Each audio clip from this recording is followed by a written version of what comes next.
There is no red, white, or blue in this country. The only color that matters is green, because we live in the United Corporations of America.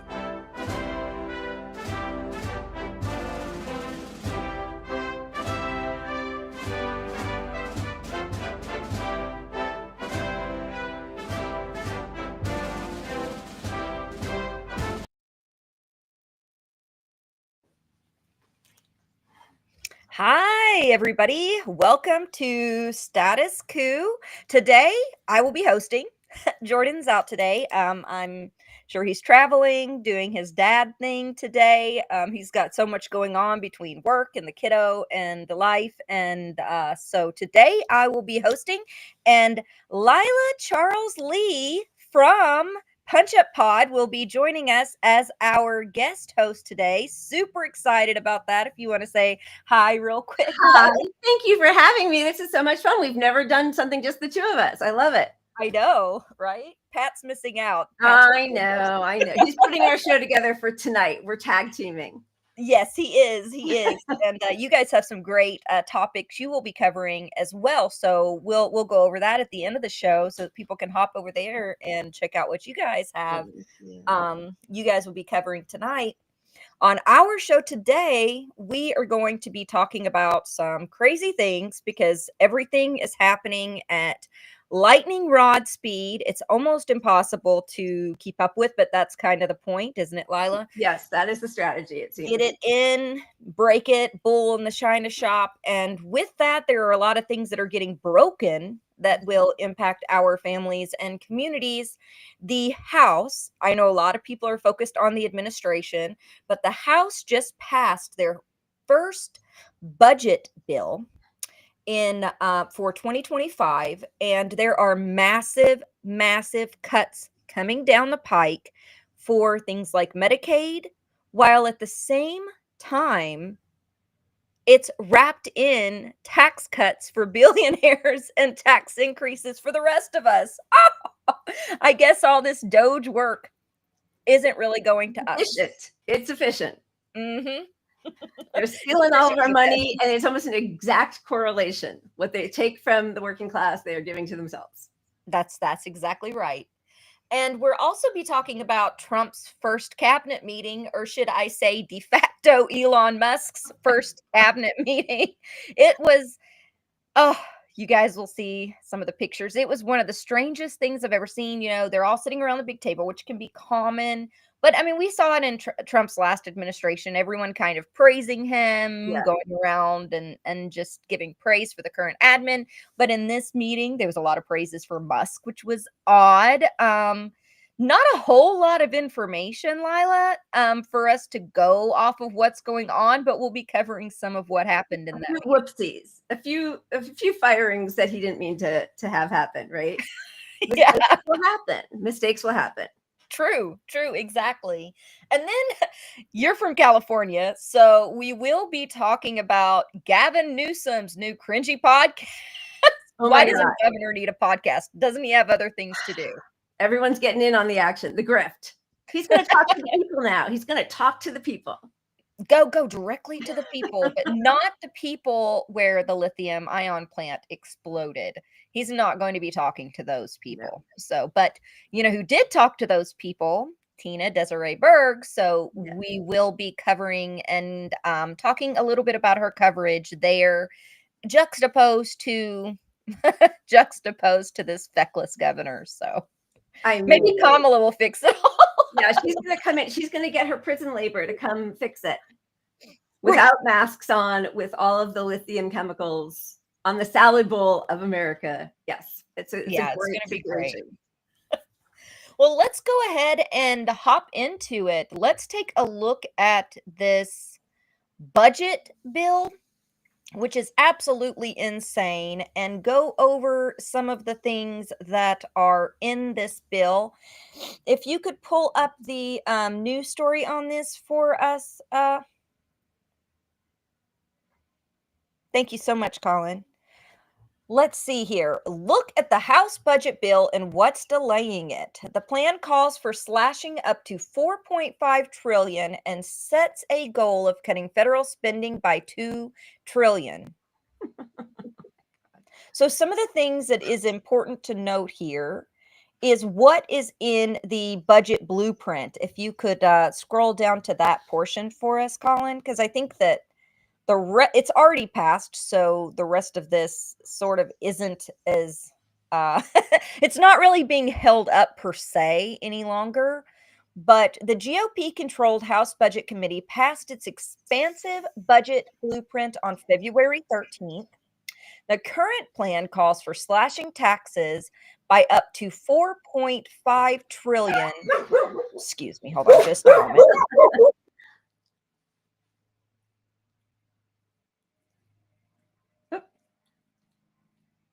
We're on dog duty. Sorry. Sorry, My audio went out. I just want to. My brother brought he is bringing our cat back from the vet who was just fixed today. So he had to bring her in through this door to get her back inside. So I apologize for I thought I was having a technical difficulty.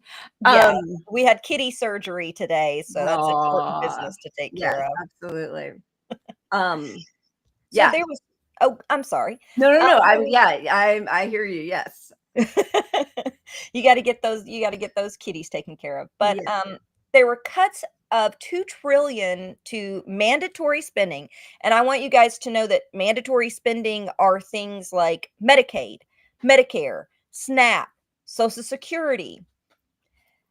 Also, all the things that Trump said that he wasn't going to touch. Exactly. Yeah. Exactly. Also, instructions to several committees that equal at least 1.5 trillion in cuts over 10 years to mandatory spending as a part of a budget that does not require the chambers to develop appropriation bills to fund programs. So there's not an extra layer of analysis as to what impact this is going to have. It's just being rammed through. A provision saying that if the chamber fails to find 2 trillion in deficit reduction, the Ways and Means Committee mandate of the 4.5 trillion in tax cuts should be reduced by a commensurate amount to offset the difference. But I don't think that's going to happen. The funding of $110 billion for ICE and the Department of Homeland Security. An increase of the debt limit ceiling, this is a crazy part, by 4 trillion. So all of this is supposed to be about the debt, Leila, but they are increasing the debt ceiling by $4 trillion. Funding of $90 billion for Homeland Security programs, an increase of $110 billion in military spending, and a mandate to find another $500 billion in spending reductions. The extra costs have been doled out to individual committees. So, we can hop off of here and kind of discuss a little bit of what I would love to hear your thoughts. I mean, it's on the cuts coming down the pike. Vile policy proposition, this budget, right? We know this is a moral document. These budgets are moral documents. So this is what they have decided. It's all tax cuts. If you want to find those trillions of dollars, tax the wealthy. Like above $10 million, tax them at 90%. I bet we could find a lot of money there. By the way, Eisenhower, Republican, did that, right? Like it's not out of the norms. They would have plenty of money to live on. And the first thing that they always take away from are all the social welfare spending. And it's going to the wealthy and to the cops who protect their capital. I mean, it's like, that's the whole goal. Keep the poors away from everything we've stolen from them. Yeah, it's a cash grab. It's a cash grab, just like the venture capitalist firms, just like they do in the private sector. They're doing with our tax dollars. The mythology that they're cutting this to give us a tax break just isn't true. We have a graphic here. If you can pull that graphic up for us really quick, Colin. Kyle Kalinske posted this earlier today. And a few others have shared this around. What we're looking at, House Republicans' plan would take healthcare and food assistance away from people to pay for tax cuts for the wealthy. So 230 billion in cuts to SNAP. The cuts to Medicaid are 880 billion, and the cuts for people with incomes of the top 1% is 1.1 trillion. And the fact of the matter is 1.1 trillion, so the bulk of the cuts go to the 1%. The top 5% do get a slight tax break. But the rest of us, the 95%, our taxes are set to increase. Yep. And we have to deal with the tariffs also that will, of course, be shouldered almost entirely by middle working poor people. Like, that's how it's going to go. Yeah, direct correlation. It's just so ugly. I mean, it's really ugly. They, because there is some waste, obviously, in anything in the government, but what they don't want it to be more efficient. There's an efficient way to give people money when they need it. First of all, why does anybody have to be on food stamps? Like, the idea that we have a government where you can be employed and have to also have help from the government is outrageous. But that's like factored into the business plan at Amazon, at, McDonald's, Walmart. Yeah.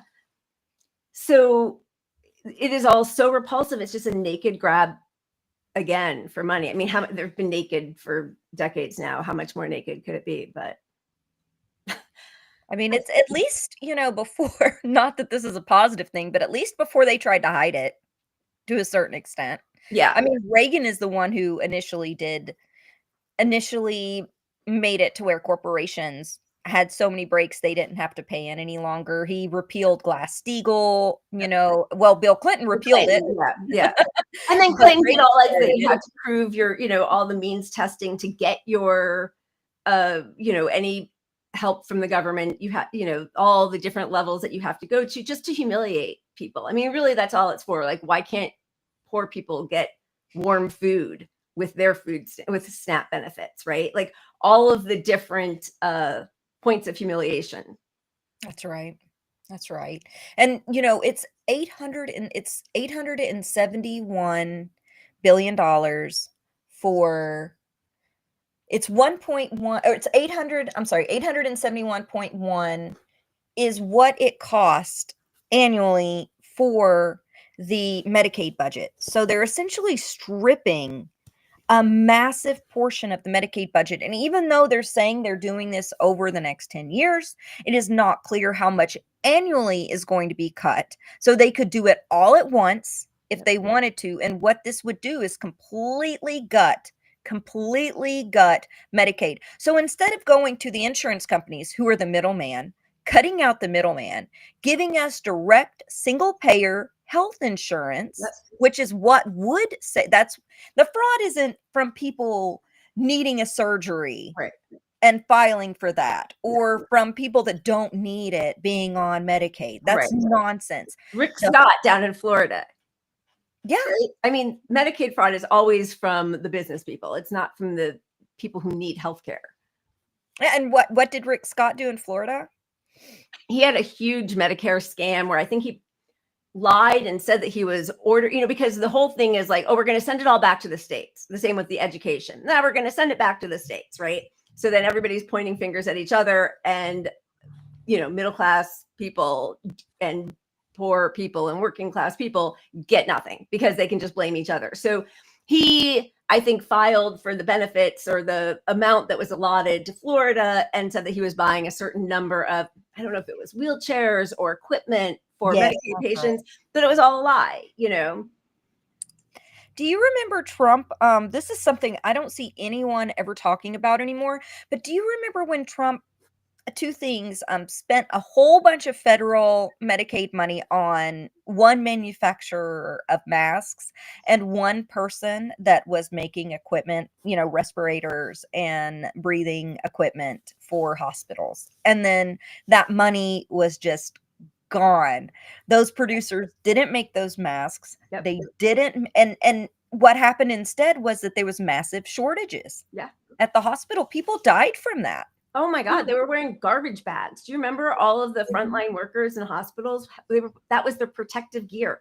because of just-in-time manufacturing. You don't ever want to make more than you need because you might lose a penny. So we don't have enough hospital beds. We don't have enough masks. You know what I mean? Like that's,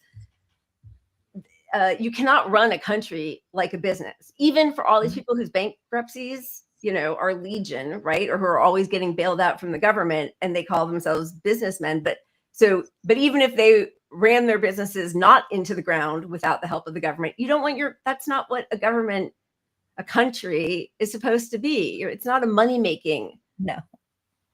prospect. We're not supposed to operate as a business. No. And if there are profits from our government, who does that go to then? Because obviously it's not going to us if they're not cutting our taxes. It's not going to us if we don't have SNAP, if we don't have Medicaid, if we don't have Medicare, if we don't have healthcare, if we don't have housing. If I know you covered this on your show, and we're about to get into the next segment about Trump laying off potentially or firing 1 million. Yeah. But there's no help for the workforce, and that just layers in with this massive theft. And as you said, it would be so much cheaper. We know this. It was a right-wing think tank that analyzed how much less expensive it would be if we did have a single-payer system. Mm-hmm. And so then you look at that and you think, so what are they? The reason they do this is they do not want the citizens of the U.S. to expect a single thing from their government. It's this whole like pick yourself up by your bootstraps. It's rugged individualism, and that, you know, some people buy that myth. But the truth is, the people who are at the top 1%, they're getting handouts and safety nets all the time. Mm-hmm. Absolutely. And you know, but that speaking of that, $17 trillion is allotted to Elon Musk alone in the next 15 years. I didn't see that. That's crazy. Are you serious? But he's going to police himself. When you look at Tesla and you look at SpaceX and you look at Starlink and you look at the subsidiaries and you look at, it's close to $17 trillion. I mean, that's how he got his whole start, was $1.5 billion from, a friend of his, right? Like, I mean, and every time that he needs an infusion of cash, it doesn't matter if a rocket blows up or whatever. Like, I don't know. It just doesn't feel like there are any consequences for not being good at your job. Mm-hmm. His subsidies alone, well, not subsidies, but we're talking about grants, right. Loans. There's a million ways that there's probably like 30 ways, but there are many ways that the government gives his companies and him money, bringing in $8 million a day. $8 million a day. Imagine what 1% of that could do for your small town. Yeah. Yeah. It's really disgusting. And that there are no safeguards. There's nobody to regulate. And it's bipartisan, as we know. I mean, I saw Palantir and Starlink donated millions to the Democratic Party. Mm-hmm. So, while Jeffries is going to kiss the ring of all of the tech billionaires in Silicon Valley who left the Democratic Party for the Republican Party, they're not looking to defend the rights of their citizens any more than Republicans are, unfortunately. No, definitely not. So many of them, and we covered it when I was on Monday with Jordan. We were talking about how Carville came out, Jeffries both came out, and kind of these guys are just throwing their hands up in the air. These leaders of the Democratic Party are saying, well, there's one benefit to this, and that benefit is that Donald Trump will ruin this country, and then we're guaranteed a win in 2028. So just throw us under the bus. Whatever happens, we're political fodder. We're casualties of the political machine. But at least Democrats will win again, and we should be willing to sacrifice ourselves for that noble cause. So instructive about how little they actually care. Like, it's nothing about serving public service for them, right? Because then you don't, as you just said, allow the country to just spin out even more. I mean, it's already in a fairly disastrous state, but to just say, we're going to let them break it, and there's going to be a lot of horrifying pain, and then people might want us. And then, by the way, whatever damage Republicans have done, Democrats won't go back to even where we are now. They will just peel it back like possibly, an inch. If that, because we haven't really seen that. And we're going to talk a little bit about, briefly talk a little bit about, one of the press conferences that happened where, the current, press Barbie, I can't remember her name right now off the top of my Levitt. Yes, Levitt. I don't know why that happened. Talking about, they were asking her about prisoners going to Guantanamo Bay. So, or not prisoners, I'm sorry, migrants going to Guantanamo Bay. Right. And it's despicable. Yeah. So we can go ahead and, if you want to, since we're talking about all these budget cuts and now people not having assistance, we can talk about potentially why they are wanting to cut this assistance on top of the tax cuts for the billionaires and the wealthy and the oligarchs. It's also, I believe, a ploy because they are about to inject an incredible number of workers into the workforce unemployed, as the government is one of our top employers in the country. And we don't have, because AI has taken up jobs. Another thing that has taken up jobs, jobs have been replaced, good paying jobs with benefits, been replaced with gig work and temp jobs. And what we're seeing now is going to be an influx of a massive amount of people into the workforce. And if you can pull it up for us, Colin, I believe that Trump has claimed he wants to fire, the apprentice. I'll fire him. 1 million federal workers. Yeah, it's appalling. And, the system is working exactly as intended, right? They're giving more money to cops. That whole, the Lake and Riley bill that Democrats shamefully signed onto is allowing them to, they're rounding people up and arresting them who are U.S. citizens with no charges just because they look not American, whatever that means to these racist, agents. But the whole thing is they are going to have a nation of deeply impoverished people who will be desperate to work for whatever they pay us. And it's going to be one big feudal system. I mean, that is truly, they're giving money to private prisons. There was a private prison stockholder call where they're thrilled about that Lake and Riley Act because they know it's going to mean more business for them. They use prison labor to fight our fires, to staff some of our biggest companies, fast food restaurants, make phone calls for Mike Bloomberg when he was running for president. So there's a reason so many people are impoverished and homeless. That was a choice by the people in power. True. And Colin, do you care to play that video for us really quick? The one about the 100 million employees have responded so far to this email. Does that mean that the remaining 1 million or so federal employees now risk being terminated? And is it your understanding and expectation when you post a directive on X that the cabinet secretaries will follow that order? Because several agencies have instructed employees that this is voluntary or not to respond.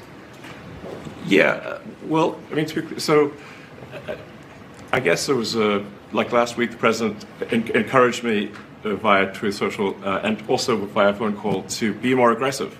And I was like, okay, yes, sir, Mr. President, we will indeed do that. The president is the commander in chief. I do what the president asks. And I said, can we send out an email to everyone just saying, what did you get done last week? And the president said yes, so it did that. We got a partial response, we're going to send another email. But our goal is not to be capricious or unfair. We want to give people every opportunity to send an email. And the email could simply be, what I'm working on is too sensitive or classified to describe. Like literally just, that would be sufficient. I think this is just common sense. And what is your target number for how many workers, employees you're looking to cut total? We wish to keep everyone who is doing a job that is essential and doing that job well. But if the job is not essential or they're not doing the job well, they obviously should not be on the public payroll. I'd like to add, wait a minute. I'd like to add that those million people that haven't responded, though, Elon, they are on the bubble. I wouldn't say that we're thrilled about it. They haven't responded. Now, maybe they don't exist. Maybe we're paying people that don't exist. Don't forget, we just got here. This group just got here. But those people are on the bubble, as they say. Maybe they're going to be gone. Maybe they're not around. Maybe they have other jobs. Maybe they moved and they're not where they're supposed to be. A lot of things could have happened. I wouldn't say that Biden ran a very tight administration. They spent money like nobody's ever spent money before, wasted money. The Green New Scam, all of the different things they spent money on. And you've seen that. We've seen that with some of the things that I read in speeches. I read them and people can't believe when I read them. 20 million here, 30 million here for, a little educational cost on something. Circumcision, right? Circumcision. $20 million to inform the people of such and such a country on other things and other things other than that. So, those people are, right now we're trying to find out who those people are that haven't responded. Now, there'll be some agencies, like Marco has people within state that are right now doing very classified, very confidential work, and we understand that, and we've talked, and, we're being a little more surgical.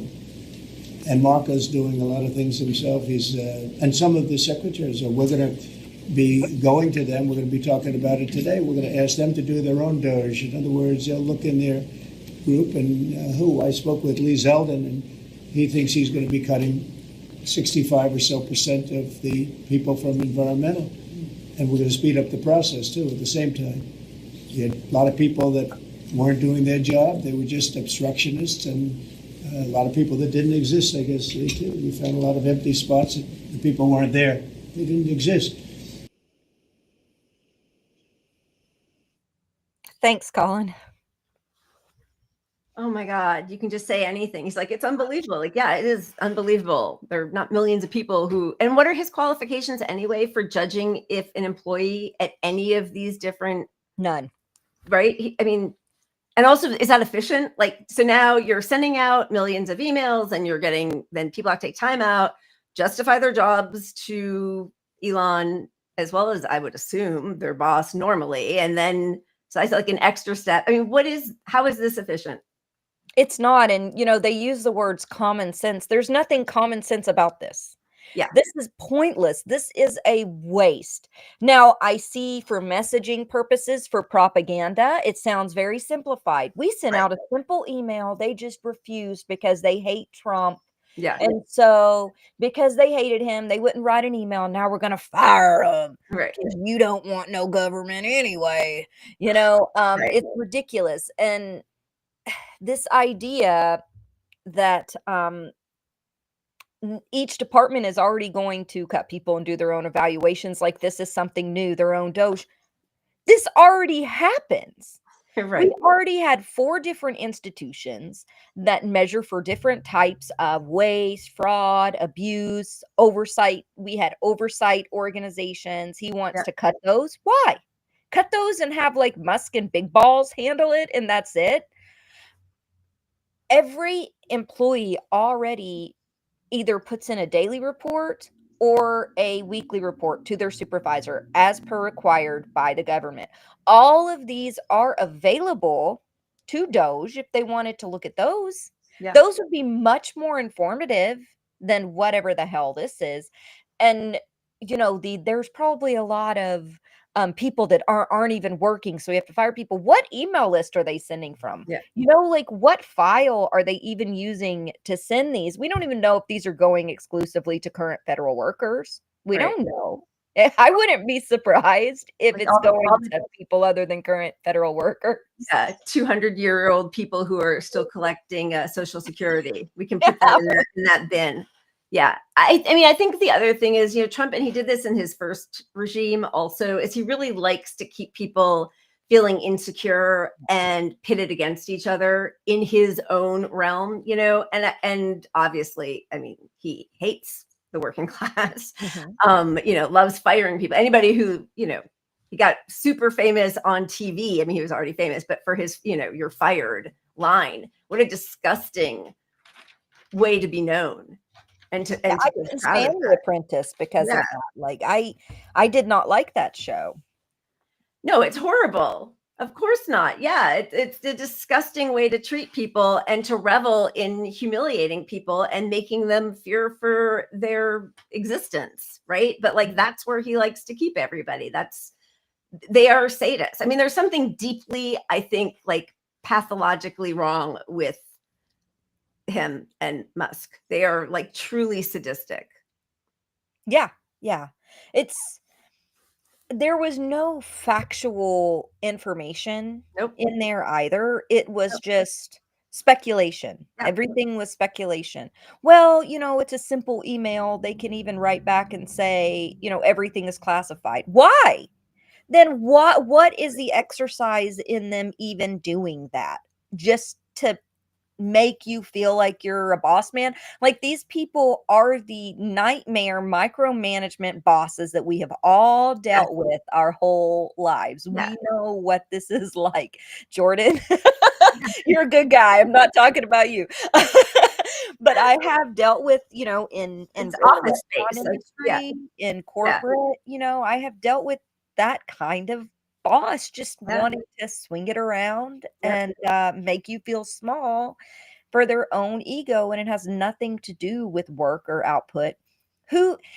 Now, I thought it was interesting. One thing that did stick out to me is he says that each department is going to start doing the doges. So my curiosity is, they're talking about 1 million people. I'm wondering if something's going to be coming down the pike, and I know I'm trying to make it seem like they have some logical process here when they might not. But if something's going to be coming down the pike where they give a quota to each department of the number and percentage of people that they need to get rid of and allow them to do the evaluations. Yeah.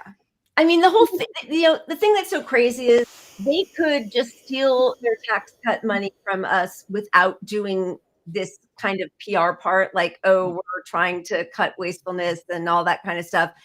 And on some level, that justifies why the top 5% are going to be getting all of, even more benefits from the rest of us. Like, I would prefer that. Just pass a tax cut and go golf at Mar-a-Lago. You don't also need to destroy everybody even more as you're doing it. It's like a double whammy, right? Yeah, why don't these billionaires go live on their islands and enjoy their yachts? Yeah. They can leave us alone, They can allow us to have a real public servant, someone from our own ranks leading the country. They can leave us alone. Go enjoy your billions. Of course, I think they should be taxed and reeled in and the monopolies taken care of. But I mean, right now, as things are, what is the point of what Musk is doing other than some sort of megalomaniac? I have nothing else to do other than make some name for myself where, I'm remembered like King Tutankhamun. I mean, it really is like, he's already the wealthiest man in the world. What is he doing hanging out in the Oval Office with his kid picking his nose and hurling insults at like, it just feels so gratuitous. I mean, it really, how much more it will ever be enough? How much more pain do you have to inflict? How much more of our climate do you have to destroy? How many more people do you have to exploit? Because it's just like Crash Nova said in the chat just now. No billionaire should exist in a just society, and that's absolutely correct. And now they're trying to turn what made them as billionaires, our government into that. And a government is supposed to function in order to safeguard the people that live in it, in order to protect the people, in order to protect the people who are most vulnerable, Right. in order to help the society and culture better itself, not go backwards. And everything that we're seeing from them is treating it like a corporation. And there's one more thing I was going to ask you about, injecting 1 million workers into the workforce. And I know that you and Pat had covered on Punch Up Pod. And Are you saying when you say that, are you saying into the unemployment, or you're saying into the oh, sorry, okay, yes. yeah, sorry, I was just like, From wait, the wait, workforce into the unemployment. okay, yeah. 1 million people losing their jobs. And I know that you guys had covered that there was according to Politico, 23.7% active underemployment and unemployment rate. 50% of the country only own 2.6% of the wealth. And let me put something into perspective for you. Elon Musk owns 1.6% of the US GDP. So he owns nearly the same amount as 50% of wealth that the 50% of Americans own. So all of us together, half the country together, 1,600,000 and something people, if we pooled all of our resources as a as a community, then we would finally be as wealthy as this one man. 165 million people and Elon Musk. And Elon Musk. And what do you think is going to happen?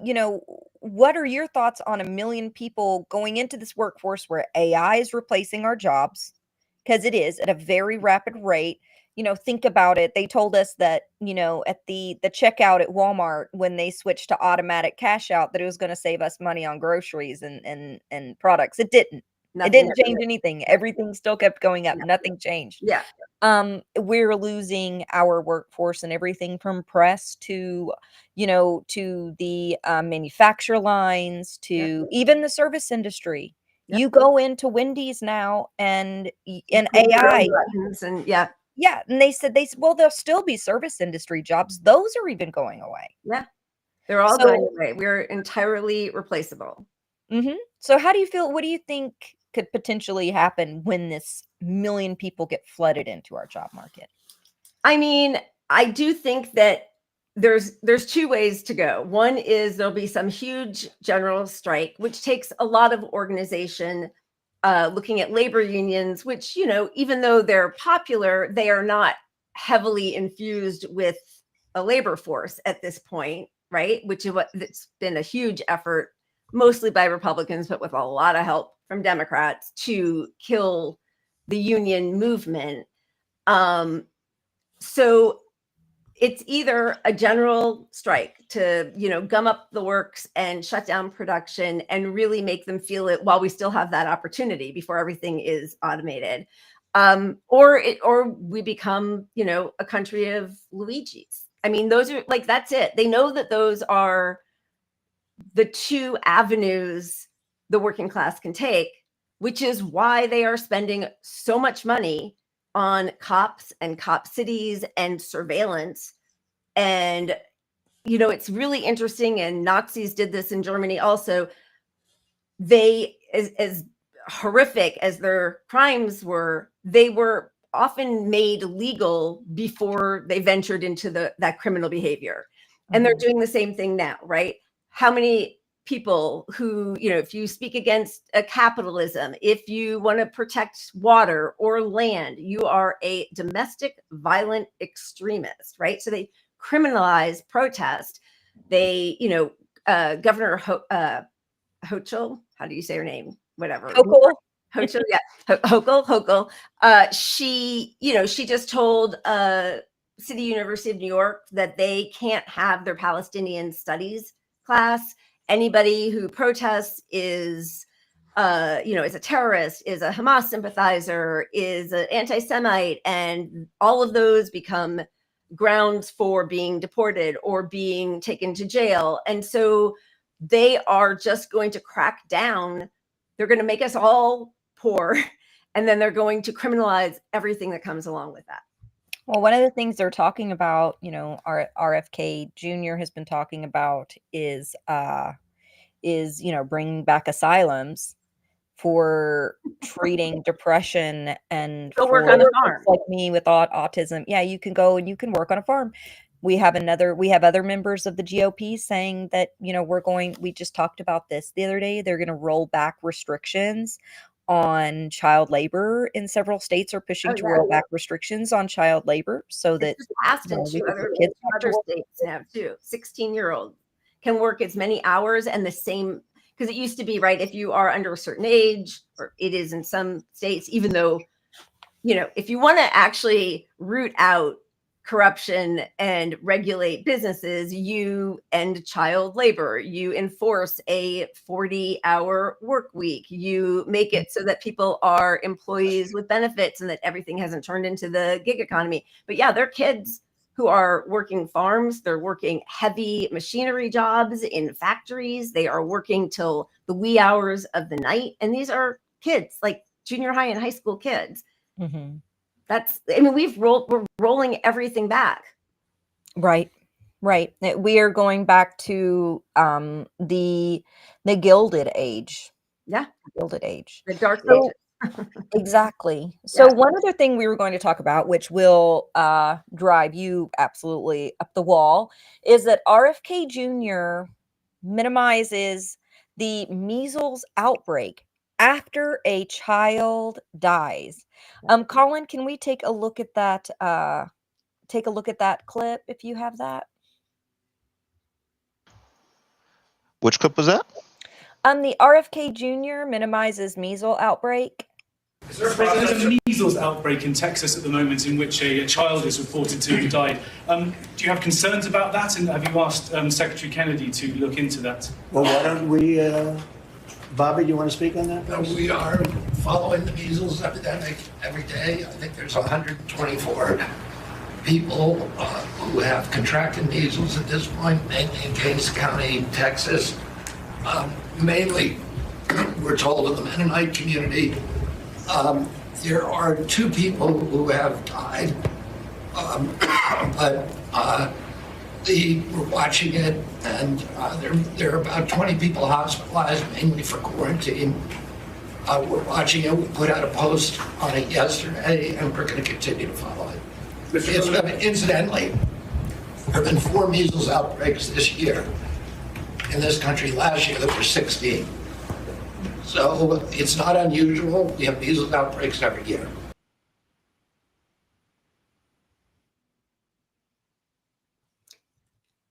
I can't say on someone else's show something that might get your show pulled from the air.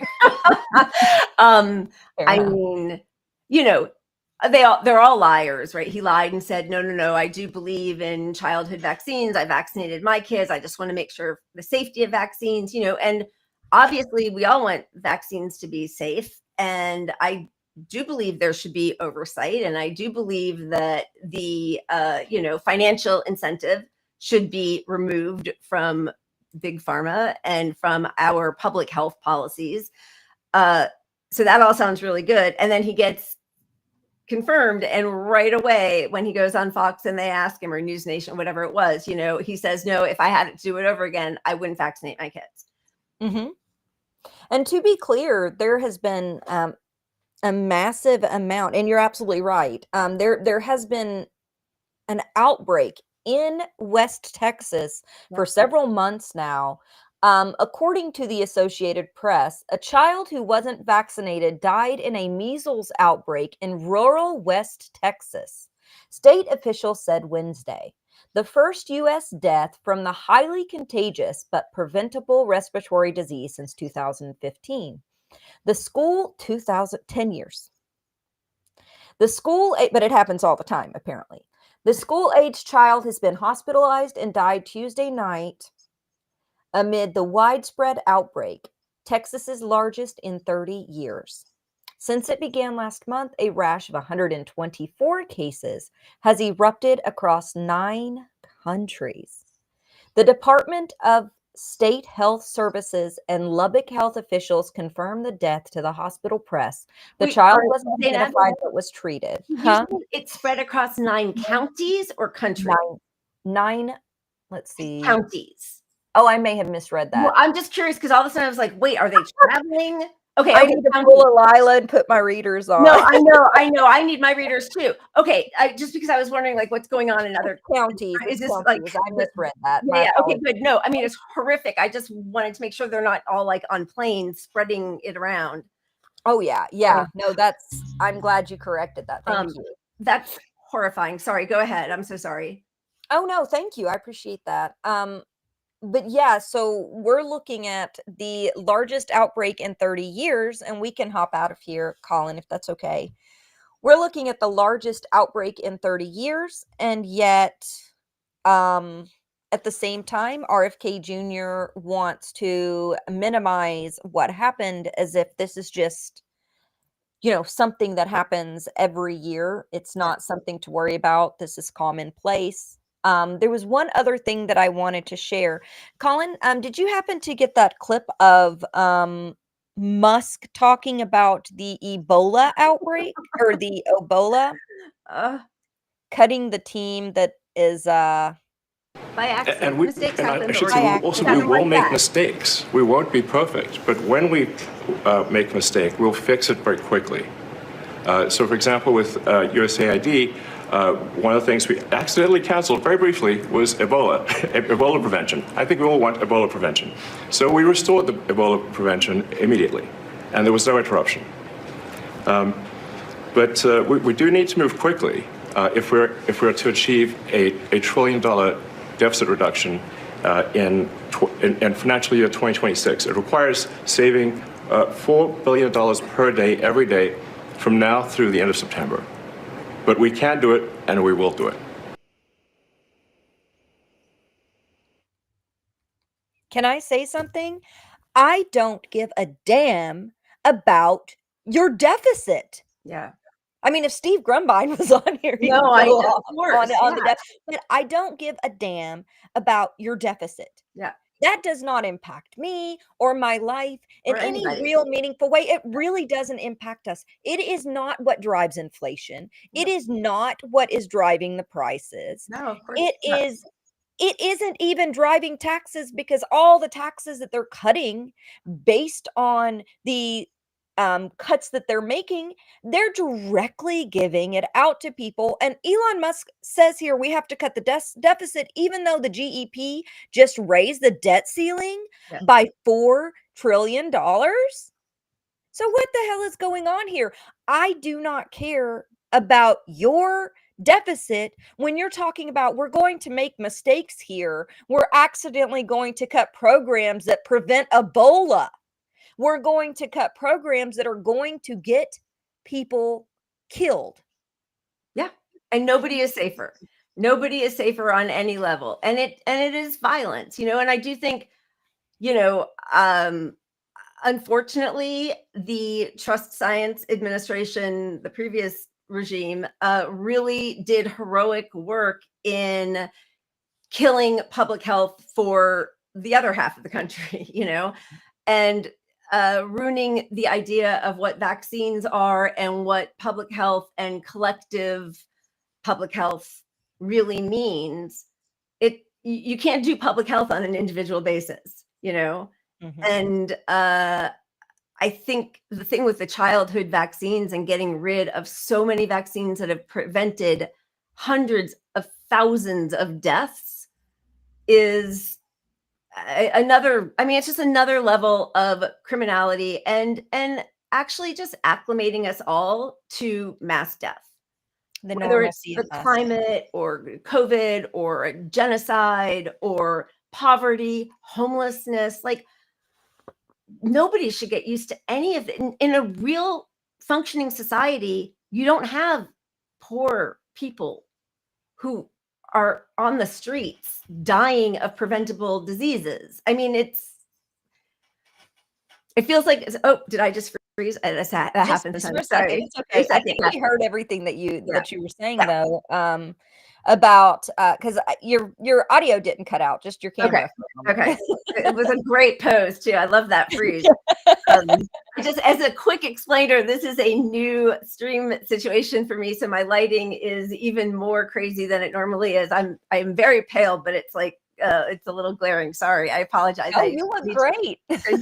Adjust the stuff. I keep seeing the no, it's horrible. And then, in addition to all the cops, like we, and I think we talked about this with you before, but like the military as, for the price of your life and for inflicting harm on people across the world, you get, socialized existence on some level, right? Housing and healthcare, but you have to join the military. Yeah.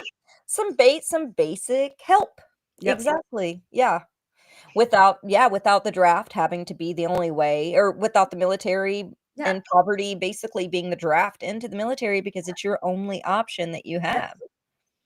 Yeah. Wow, mom brain just occurred. Oh my God. Welcome to my world. Yes. I apologize. No, I did want to say that Status Coup is one of the few news organizations that does actually cover and do on the ground work. We are about to share in just a few minutes. We will be sharing some clips from Tina Desiree Berg that was covering the lithium ion battery plant explosion in California. We have had people, you were mentioning protest earlier. You were mentioning the general strike. We had a general strike summit on our channel not too long ago that I know Sama Shawant, some people were mentioning her in the comments, was invited to. We've been covering the Palestine protest. John Farina's been on the ground, but we need your help because Jordan is looking to grow the channel. He's looking to hire more independent journalists, and it's expensive to go on these road trips. He went and he talked to people on the ground before the election. He did sort of a temperature on how the inflation was impacting people, how people were dealing with the economy, and actually talking to people. CNN doesn't really do that much. They get their little focus groups together, and they're all like upper middle class and wealthy people, and that's the only people they talk to. There's not much news going on, and I mean, you're going to cover it on your show, but Jeff Bezos, and I know Jordan talked about it yesterday, Jeff Bezos just took over the opinion section of the Washington Post. Everything else is corporate captured. But if you can, please sign up and join on Status Coup, become members on YouTube if you can. We get YouTube doesn't take as much of our cut if you sign up on our website, but even the $5 a month, if you don't have it, that's fine. Like, share, participate, come join the show. But if you can, please help us out. We are looking to hire another on-the-ground reporter. We're potentially looking to hire a producer and to grow the channel so that we can reach more people. And I know we've gone from 300-something thousand to now more than 400,000 subscribers in the last 2 months. So woohoo, it's exciting. Yeah, you guys I've been a subscriber for several years now. I love it. Conflict of interest here. I am a subscriber. I don't think that's a conflict. To fully divulge, yes. No, it's great reporting, and you are billionaire donor. Yeah, I'm the one. The on the ground reporting that nobody, especially as Republicans always do this, is cut government and then say, see, it doesn't work. But the FDA, the EPA, all of, and again, I do feel like a lot of it's bipartisan, but Jordan and Status Coup, the only people to go to East Palestine repeatedly, to go to Flint, Michigan repeatedly. By the way, Musk said he was going to fix the pipes in Flint, Michigan a decade ago. Yeah. So the reporting from Status Coup is phenomenal, and I'm sure I've talked about. But Tina's a dear friend of mine, so I always love seeing her, out there doing her thing. It's great. You guys are amazing here. Oh, thanks so much, Leila, and I think they're awesome too. I think you're awesome. Yeah. Oh no, I'm not. I'm come on here and share opinions. I'm talking about the ones on the ground doing the Yeah. beat work, you know. People like Tina, those are they do the yeoman's work, right? We're about to share some stuff from Tina in our next segment, and we're gonna kick it off by talking about Gavin Newsom's new Oh my God. podcast. Colin, do you care to pull up his I guess his little promo that he did for the podcast? We need to change the conversation. And that's why I'm launching a new podcast. And this is going to be anything but the ordinary politician podcast. I'm going to be talking to people directly that I disagree with, as well as people I look up to. But more important than anything else, I'll be talking directly with you, the listener. Real conversations. What's going on with the cost of eggs? What are the impacts, real impacts to you around tariffs? What power does an executive order really have? And what's really going on inside of Doge? Look, there's an onslaught of information that we take in. So let's take it to the sources without the typical political mumbo jumbo. In the first few weeks, we're going to be sitting down with some of the biggest leaders and architects in the MAGA movement. This is Gavin Newsom.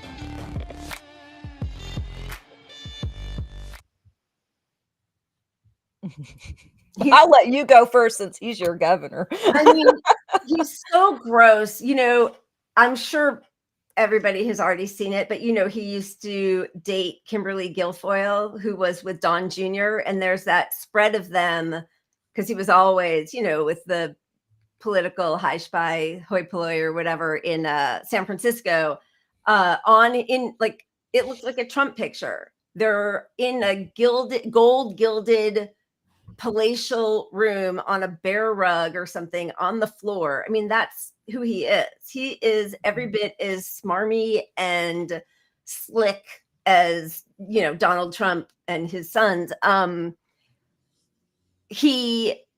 Right after, so I'm an actress, my husband's a writer. You know, this whole town basically shut down. I'm in Los Angeles for about 6 months, a year and a half ago. There was a writer's strike that started, and then actor's strike started in the middle of it and continued.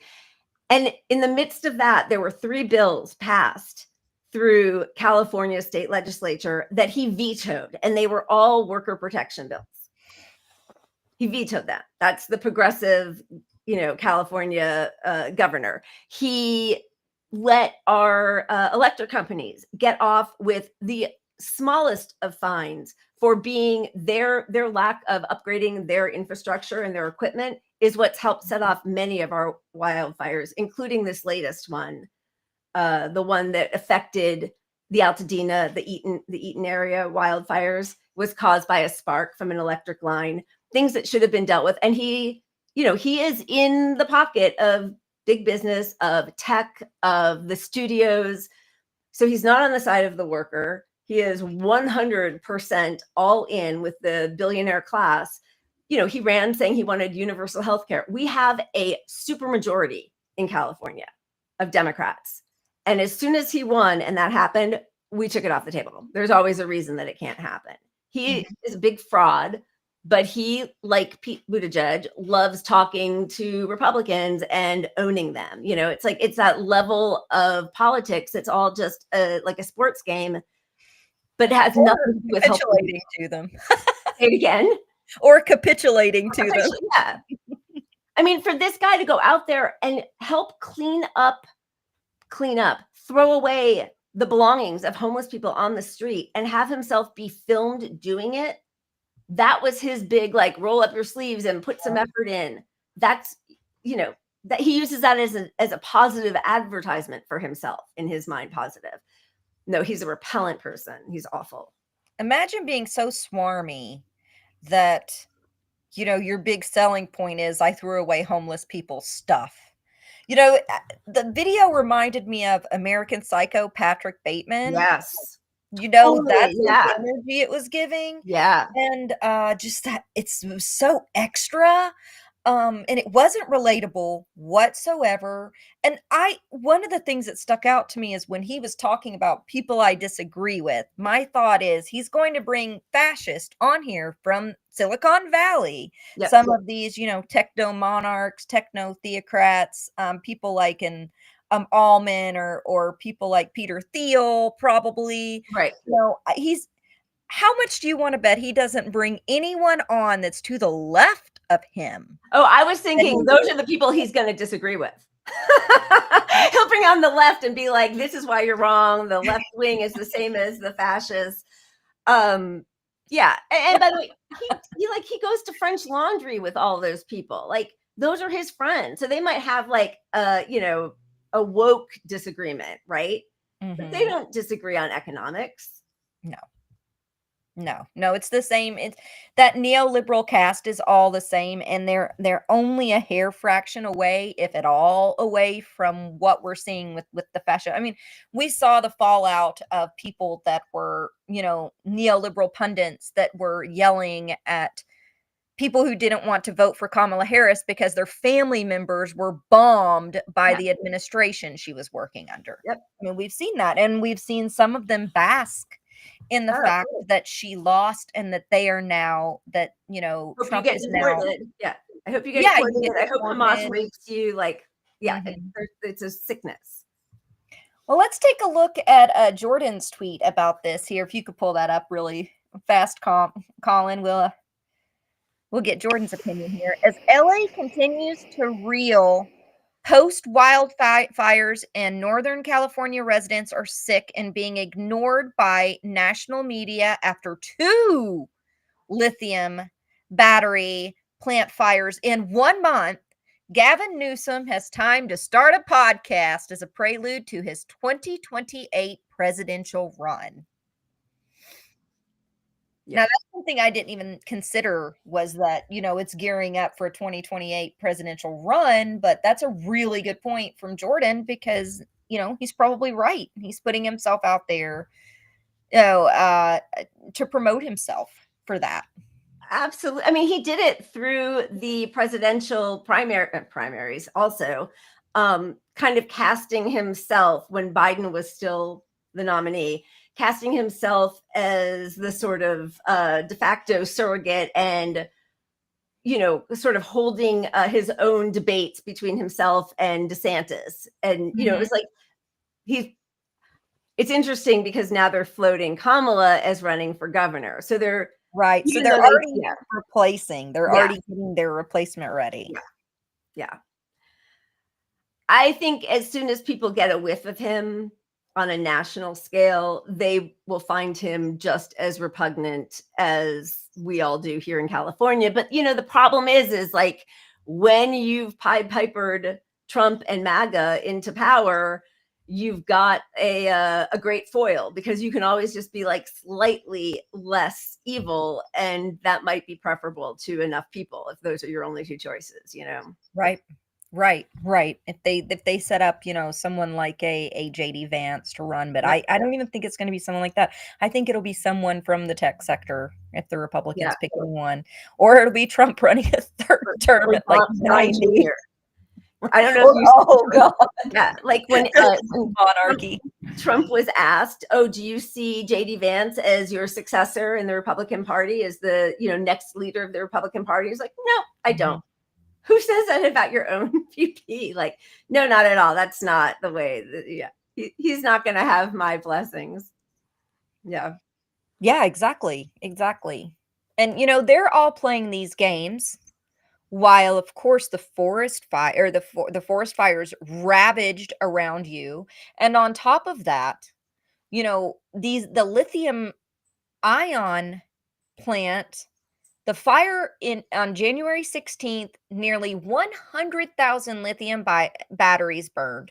Residents as far as 50 miles away were sick, and we've been getting reports of people being sick. Jordan has been getting them almost every day coming into our email. Colin and Jordan have been receiving these emails of people that are reporting things like nosebleeds, chemical burns, headaches, breathing problems, fatigue, metallic taste in the mouth. Yep. The fire reignited on February 18th, so almost a month later, Not enough time to really recoup the community. Nope. And Gavin Newsom helped to ramp this plant up, push it through 5 years ago, and getting warnings that there is a potentiality of this refab of this plant not being efficient for these batteries, and that there could be a fire. And there had been small fires in the past that were more controlled, but that were red flags that should have been addressed that he never addressed. And regulations are important. Safety regulations. Oh, am I echoing? It sounds like it. Oh no, not at all. That those are important. And yeah, I mean, there were migrant workers in the field with an orange haze all around them. Of course, nobody's wearing masks after the first fire. Picking, because that's the salad bowl of America. So, Right. It's like the thing where, people think that, you can just do everything on an individual basis. That food is going out to the whole country, covered in whatever residue that is making the people who live there so sick. And then we're all ingesting it. And, the same down here, like we have, first of all, every time it rains in LA, we have raw sewage goes into our beaches, our oceans. And right now, because of all the fires, the beaches are covered in the soot and the detritus from all of the fires. That's toxic. And also it's in the soil. Like they have to dig down. I mean, we are destroying our land and our water and our air. And yeah, he is working along with everybody else in power to help fast track things and get rid of regulations so that the CEO class can just keep making money off of, harming all of us. And that's absolutely right. That's absolutely right. And we're going to, do you have some clips there, Colin, of Tina that we can listen to some of our amazing, the goats reporting? Yeah, I got a couple here. Awesome. If they test for heavy metals throughout this salad bowl of America, and they start testing how much of that comes up into the lettuce, are they going to turn in all the lettuce? Are they going to cut all the lettuce and take it to be incinerated or whatever? No, they're not going to do that. So what's going to happen is people will filter those heavy metals out of the lettuce into their body. And that's what happens with the heavy metals. So heavy metals are insidious, and these particular ones are insane. Now, we kept hearing these people say, oh, HF, that's hydrofluoric acid. That acid could eat this window. I mean, normal acid you can put in a beaker, right? No, hydrofluoric acid is insanely corrosive. You can't just take the soil out and replace it. You know how much money, you know how much that is? So hemp, it takes like a year, 2 years to revive the soil. That's a long time for farmers. Okay, so we have to set up a program for them. Oh, it costs what, $2,000, $3,000 a year or something for the permits to grow hemp? So what are next moves for you guys? Are the farmers going to get together and try to talk to these guys and make some push to get something changed? Well, yeah, it's kind of everybody's livelihood around here. We're an dense ag area, that's one of our main incomes.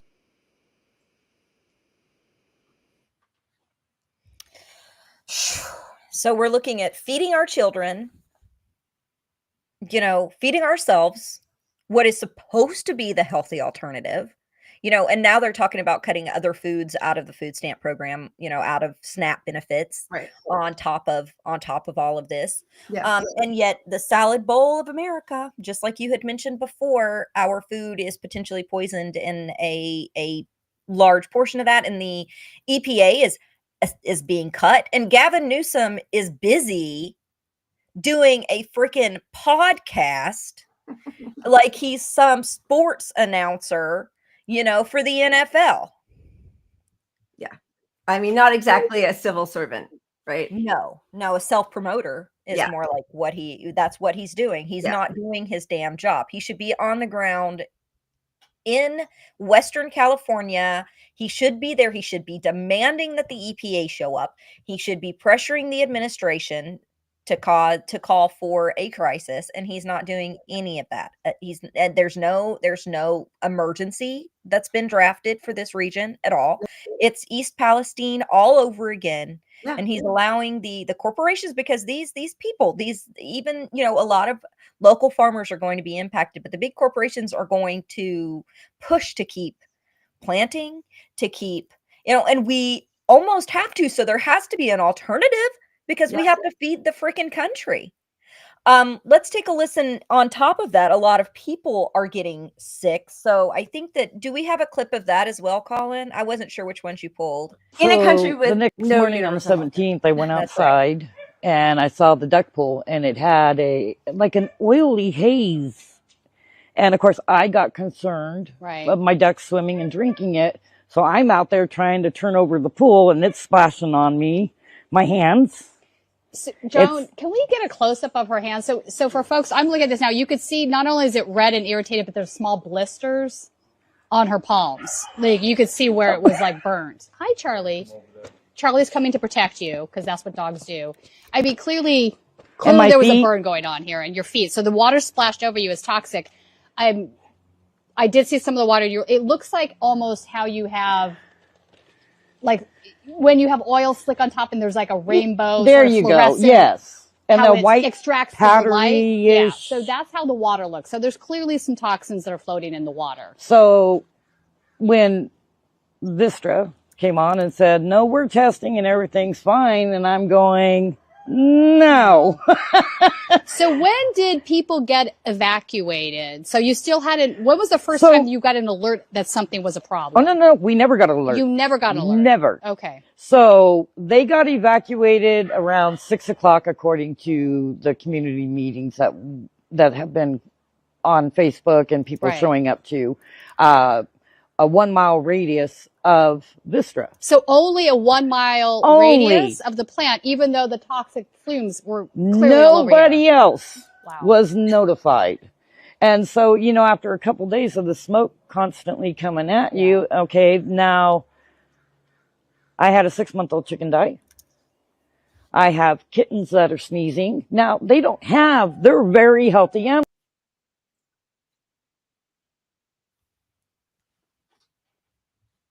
I mean, it's just, as you said, like, we saw this in East Palestine. The water in most of the country isn't drinkable. Like, how much longer are they going to be able to keep doing this with nobody stepping in to force them to make sure that they're not poisoning all of us? I mean, it's just insanity, honestly. And the thing of like, it's like, being in the no smoking section on an airplane, right? Like, I don't know. It's, I don't see, though, who's stepping in to take the place of the pretend opposition. Like, where is that going to come from? It's not going to come from Newsom. No, it's not.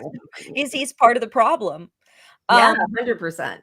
Leila, thank you so much for joining us today. I know that you have got to get ready. She has a show. Punch Up Pod has a show at 8 p.m., which I go to every Sunday and every Wednesday. But Leila, if you could, please tell us just a little bit about your show and where people can find you. Oh, that's amazing today. It's been so great to have you on. Well, thank you for having me. I love being here with you. I love Status Coup. You're fantastic. We are also working on some stuff together, so it's fun to be on here together with you. I am at Leila C. Leigh on Twitter and at Punch Up Pod on Twitter and Blue Sky and YouTube. And my co-host, Pat Cody, is awesome. We have a lot of fun. We, we say we're lefty, newsy, and boozy. So we talk about the news of the week and try to do some deep dives, and we drink too much and sometimes have, clips of some fun stuff woven in just to try to find a little bit of joy and humor in the midst of all this, because it can feel really bleak and depressing, and it's good to remind ourselves what we're fighting for, I think. Absolutely. And don't tell Pat that you had about 15 Lilas. Leila is right. That's an inside joke. Thanks, guys. I so appreciate it. Sundays and Wednesdays, 5 p.m. Pacific. You are amazing. Thank you so much for having me on. And maybe I'll see you all in an hour and 41 minutes. All right. Thanks so much, Leila. I'm so Thank glad you you. joined us. Thanks so much. You're great. Thank you. Leila and I will be, and Pat Cody as well, will be working on a series, and I will be also submitting some of the videos and content that we are covering for Status Coup as well.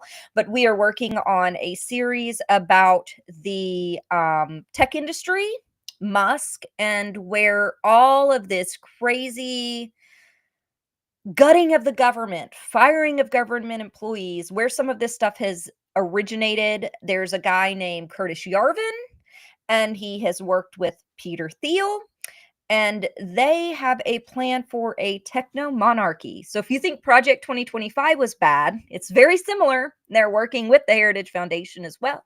But the techno monarchy, techno theocracy is a lot of what we're seeing unfold right now. It is not something that the mainstream media is covering very much, but it is something that is critical to cover.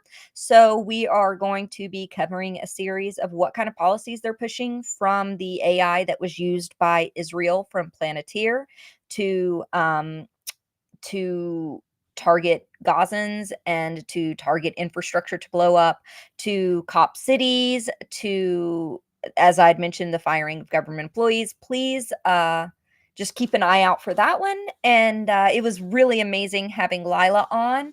One thing I also wanted to mention again, I know I had mentioned it earlier, is Tina Desiree's work is so important in Northern California that she covered for us on the lithium ion plant fires. She's one of the few journalists that have been on the ground actually talking to people. Status Coup been talking to people that are impacted and injured by this, and no one else is covering this. The mainstream media is not covering this. Our journalists go on the ground where things are happening when we can, but that is expensive. That costs money for us to be able to produce. It can cost anywhere from $2,300 for a trip, a hotel room, for, sustenance, so people can eat some snacks, for our camera work that we have to utilize. So and to hire a camera crew, it can cost, there's also gas money involved. So if you guys could please donate your $5 a day, or your $5 a month in memberships at statuscoup.com/join, can help keep us afloat. We are looking to hire more on-the-ground reporters, at least one other on-the-ground reporter, hopefully full-time, if we can raise enough money that we can have go out. A lot faster response, and I feel like we do a fairly fast response considering, but we can get on the ground quicker. We can do a lot more coverage. Everything, it's hitting the proverbial fan, if you guys know what I mean, across the country. Things have already been rough, things have already been hard, but there are going to be tens of thousands of stories that are going to need to be covered as our government gets stripped, as everything that is happening starts happening. We've seen it under every administration. We've seen it under Dems. We've seen it under Republicans, but things are shifting. Things are changing, and the media is going to ignore a lot of what is happening, just like they're ignoring Northern California right now. Just like for the main part, they're ignoring the outbreaks in Texas, the measles outbreaks that we had mentioned, just like they're still ignoring East Palestine. So if you could please donate, help us bring on another producer, help us bring on another journalist, because most of the time it's just Jordan and Colin, John Farina and Tina, and that's a lot of ground to cover for very few people. And Colin does yeoman's work in the background, so even a producer to help him with that would be amazing, and I'm sure Colin would agree. But speaking of Colin, do we have any super chats that we could read over? Teresa, $10. Thank you, beautiful warrior ladies. Teresa, it's so good to see you on here. And I saw a lot of other people, Tony D, Kat, I saw Kiki, I saw Andrew. Thank you guys so much for joining us. I saw Chris, Kimmy. I also saw Jenna Colby. We love you guys. Thank you guys to all the folks that always join our show every week and that come on and helps to support us. Coming, talking, watching, sharing, getting the stories out that aren't heard not only helps us as a channel to be able to continue to do our work, but it helps to get those important stories out. So we really appreciate it. And thank you so much, Teresa. Kimmy, Tina, Zeynab, and Leila. Thanks, ladies. Thank you so much. And is that all? Yes, and Well, thank you also guys. That's awesome. We also got 3 new members on the website: Muriel, Dylan, and Matt as well. Well, thank you so much, Mariel, Dylan, and Matt. We appreciate you. And thank you for everyone who has signed up. And anyone that's not watching live that watches later, please comment in the comment section about what you guys, think. We'd love to hear your opinions. Let us know. Always, Colin, what is our what's our email so that people can let us know? One of the things that I think it'd be great to get information about is if anyone is experiencing any pain points with on our federal employees and are experiencing these layoffs, or if these layoffs are impacting their communities. Yeah, the email is info@statuscoup.com. I'll type it in chat here as well. But info@statuscoup.com, and that's also the in general email for anything else. If you guys have issues, whether it's on YouTube or on the website or anything, that's info@statuscoup.com. Yep. And you guys can let us know what's happening in your communities. Let us know if there's events coming down the pike, because there has been a lot of people that are pushing back in local communities against what has been happening. And we've covered some of that on Status Coup as well. So if you hear about anything like that, please let us know. If you are a government employee that's impacted, if you're someone in Northern California that's impacted, if you know of these types of crises in your community, we want to hear about what's impacting you. So please do reach out and let us know. That's where we find out how the world's ticking, is hearing from you guys. Thank you, everyone, for joining us. And thanks again to Leila. And I hope everyone has a great day. And yeah, keep raising hell.